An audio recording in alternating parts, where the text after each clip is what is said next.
हे भगवान, इसलिए आप कृपा करके भगवान के मंगलमय चरित्रों को सुनावें, क्योंकि भगवान के मंगलमय चरित्र ही अंतःकरण के संपूर्ण मल को समाप्त करने वाले हैं। को वा भगवतस्तस्य पुण्यश्लोकेद्य कर्मणः शुद्धि कामो न शृणुयाद्य सा कलिमलापः। अंतःकरण की शुद्धि के लिए कौन ऐसा है जो कली के संपूर्ण मल को, दोषों को मिटाने वाली भगवान की मंगलमयी कथाओं को बारंबार श्रद्धा पूर्वक श्रवण नहीं करेगा। देखो, जितने भी साधन है ना, योग, यज्ञ, जप, तप, व्रत, मख, होम, स्वाध्याय, तीर्थाटन आदि, ये सब के सब साधन अंतःकरण की शुद्धि के लिए ही। साधन वही श्रेष्ठ है जिस साधन के अनुष्ठान से हमारे चित्त की शुद्धि हो। पर हम जो बात कहना चाहते उसको ध्यान देकर सुने।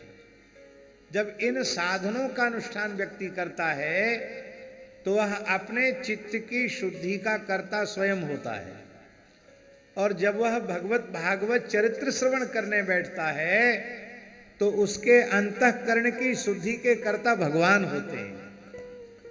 अब हमारी शक्ति और भगवान की शक्ति में अंतर है कि नहीं? बोलो।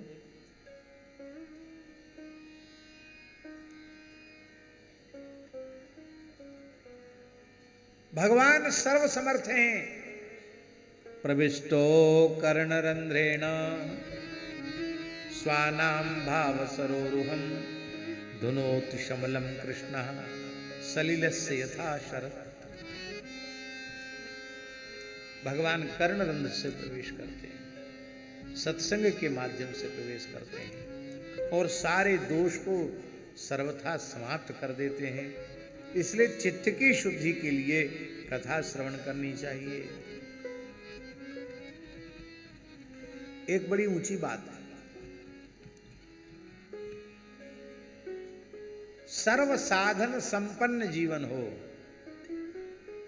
पर भगवत भागवत चरित्र श्रवण रूपी साधन जीवन में न हो तो सारे साधनों को करने के बाद भी भगवत प्रेम की प्राप्ति के लिए जैसी अपेक्षित चित्त शुद्धि होनी चाहिए वो नहीं होगी। भगवान श्री कृष्ण की लीला में, ब्रज लीला में प्रत्यक्ष उदाहरण है। मथुरावासी ब्राह्मण त्रिकाल संध्योपासन करते हैं, वैदिक अग्निहोत्र की दीक्षा लिए हुए हैं, वेद पाठी हैं, पवित्र आत्मा हैं, सदाचार संपन्न हैं, धर्माचरण में कहीं कोई प्रमाद उनमें नहीं है, कहीं कोई न्यूनता उनके जीवन में नहीं है, कहीं भी कोई न्यूनता नहीं। और उनकी जो पत्नियां हैं, न उन्होंने वेद पढ़ा है, न गुरुकुल में निवास किया, न वो संध्योपासन करती हैं, न अग्नि में स्वाहा स्वाहा करती हैं, पर उन सबको कृष्ण का प्रेम मिल गया। और ये बात हम नहीं कह रहे हैं, उनके पतियों ने कहा, नासाम द्विजाति संस्कारो न निवासो गुरावपी। इनका द्विजाति संस्कार नहीं हुआ, गुरुकुल में निवास नहीं किया, न तपो, इनमें तप नहीं है, नात्म मीमांसा, आत्म तत्व का विचार भी नहीं किया, कुछ नहीं है इनके जीवन में, साधन के नाम पर 0/0 कुछ नहीं है। लेकिन फिर भी इनमें कृष्ण प्रेम है। क्यों? क्योंकि ये कुछ नहीं करती पर रोज कथा सुनती थी।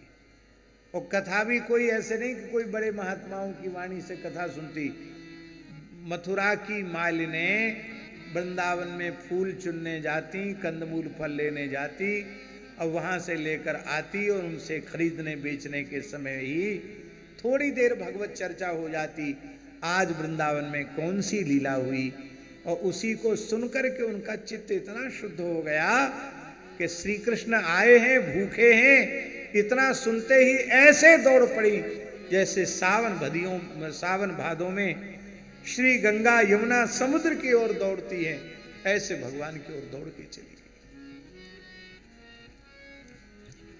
कथा सुनना बहुत जरूरी है। हमारे वक्तव्य से यह अर्थ मत निकाल लेना कि जनेऊ नहीं पहनना, संध्या नहीं करना, गायत्री नहीं जपना, ये सब करो, वैदिक धर्म का श्रद्धा पूर्वक आचरण करो, किंतु कथा सत्संग अवश्य श्रद्धा पूर्वक श्रवण करो, उसके बिना चित्त शुद्धि संभव नहीं।